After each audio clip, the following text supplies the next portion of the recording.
Assalamualaikum. Syukur kepada Allah Subhanahu wa taala, Tuhan Yang Maha Esa, yang berikan kita nikmat hidup secara kesempatan sehingga kita bisa bertemu kembali di mata kuliah Public Relation. Kita mereview kembali apa yang telah kita pelajari minggu yang lalu ya, tentang Public Relation ini. Public Relation itu atau PR itu disebut dengan hubungan masyarakat. Nah, PR, Public Relation, ia menggunakan berbagai teori untuk mencapai tujuannya. Nah, itu PR. Beberapa teori yang relevan antara lain yang digunakan oleh PR ini adalah teori sistem. Ini dia, teori sistem. Kemudian teori yang digunakan oleh PR, teori peran. Kemudian teori komunikasi massa dan teori two-way symmetrical dari Gunning dan Dehaene. Teori PR ini membantu praktisi PR. Bagaimana praktisi PR itu? Dia memahami bagaimana organisasi berinteraksi dengan lingkungannya. Jadi ketika kawan-kawan sudah diberikan kepercayaan menjadi seorang praktisi PR, dia nanti akan berinteraksi dengan lingkungan sekitar. Umpamanya kawan-kawan memiliki perusahaan. Nah, seorang PR pastilah akan selalu berinteraksi dengan masyarakat sekitar. Ya, bagaimana perusahaan yang kawan-kawan naungi itu tetap berjalan dengan maksimal di tengah masyarakat. Nah, kemudian praktisi PR ini bagaimana dia membangun hubungan yang efektif. Nah, dia membangun hubungan efektif dan bagaimana mengelola komunikasi untuk mencapai tujuan organisasi.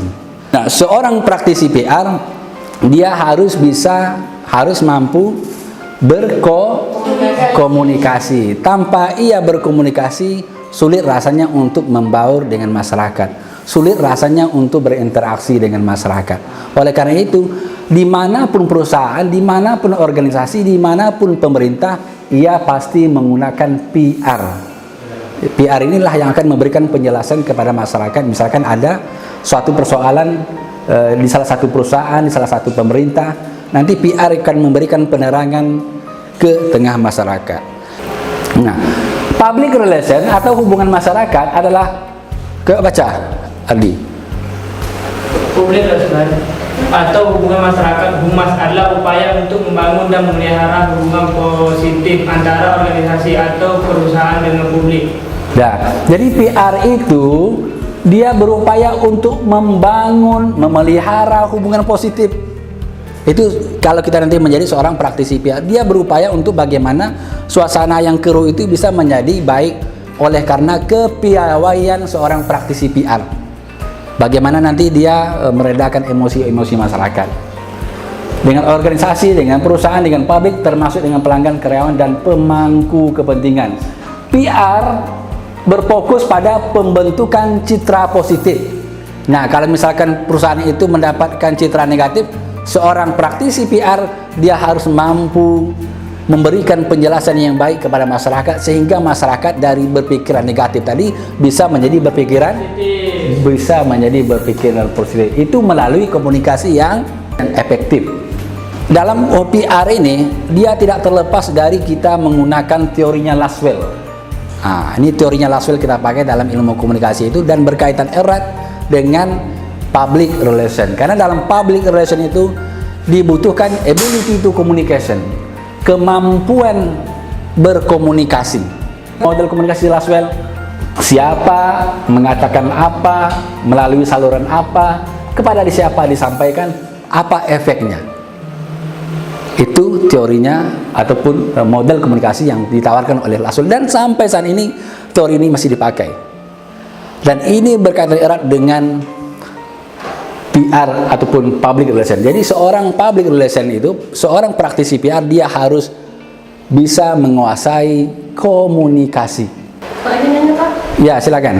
Mengapa PR penting dalam sebuah organisasi? Kenapa PR penting dalam sebuah organisasi? Jawab, Indah. Karena dapat membangun dan memelihara citra positif. Karena dapat membangun dan memelihara citra positif dari seluruh perusahaan. dari Sebuah perusahaan. dari sebuah perusahaan. Jadi organisasi. Nah, itu tugasnya. Misalkan kawan-kawan memiliki organisasi LDK, ada miris pandangan tentang kegiatan LDK. Nah, seorang PR hadir memberikan penjelasan baik secara face to face maupun secara tulisan maupun secara YouTube maupun berbagai macam platform media yang lain bisa kita gunakan. Karena era sekarang ini sudah era digital. Banyak sarana-sarana yang bisa kita gunakan untuk memberikan penerangan, menyampaikan informasi kepada publik. Oh, rupanya tidak betul ini rupanya kan. Jadi seorang PR lah meyakini masyarakat dalam kemampuan dia berkomunikasi. Jadi tugas PR yang kedua itu dia komunikasi efektif, bertugas menyampaikan pesan yang jelas dan tepat kepada publik. Ya. Jadi nanti ketika publik itu nanti PR lah akan yang memberikan penjelasan dengan komunikasi yang efektif. Lanjut yang ketiga, tugas PR itu dia manajemen krisis. PR berperan dalam mengelola, merespon krisis yang mungkin timbul.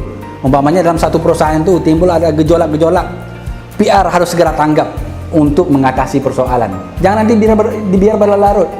Nanti kalau kita biarkan berlarut, nanti ada yang bakar macam-macam lah.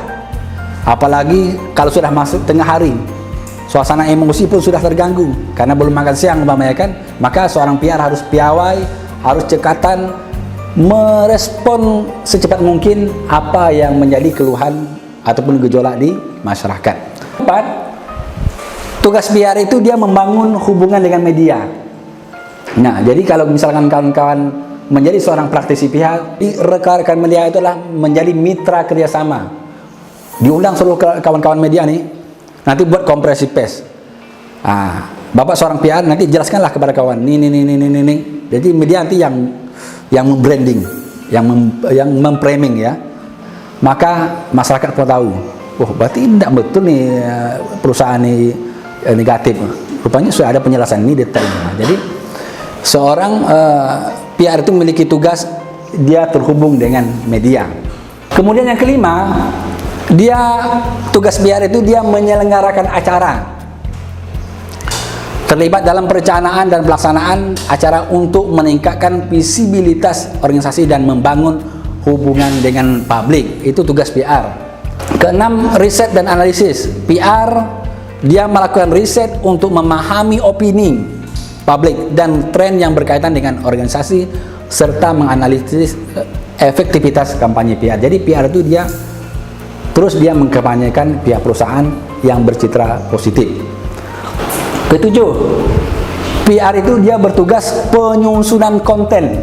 Seorang kawan-kawan nanti bila berprofesi sebagai seorang PR, maka tugasnya adalah menyusun konten, membuat berbagai konten komunikasi, baik secara rilis, media cetak maupun nanti secara visual, secara podcast. Kenapa pentingnya PR? Dia mengelola isu dan krisis, membantu organisasi perusahaan dalam menghadapi ataupun dalam menyelesaikan isu yang mungkin timbul serta mengelola krisis dengan baik. Jadi ketika nanti perusahaan itu ada miring, ada pandangan miring oleh masyarakat, dia itu memberikan penjelasan kepada masyarakat agar citra perusahaan ini tetap citranya positif.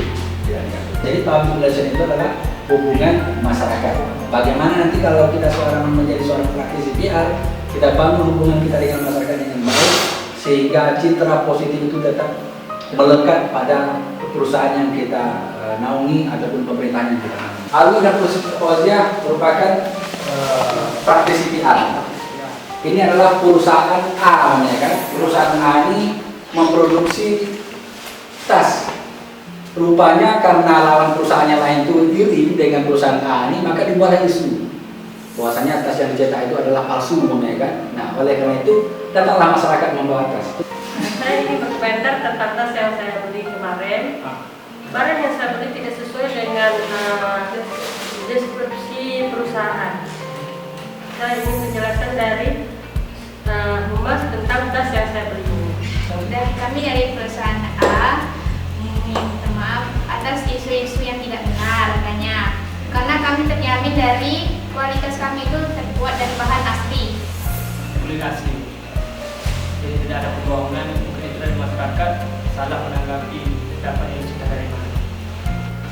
percaya tidak asli itu Bang. Bisa kita cek di produk kita. Saya ingin bukti tentang tas itu asli atau tidak. Soalnya barang yang saya pakai itu tidak sesuai dengan yang ada, yang sesuai dengan penjelasan perusahaan. Bisa Bu, kita bisa datang ke produk kita dan kita konsumsi itu sekarang Bu. Bisa kita Datang lihat. langsung ke tempat kami kalau mau tahu itu asli atau tidak. Saya akan menerima penjelasan tentang tas saya. Saya akan datang ke perusahaan. Kemudian kami sampaikan, mohon maaf kalau ada kesalahan tadi. Assalamualaikum warahmatullahi wabarakatuh.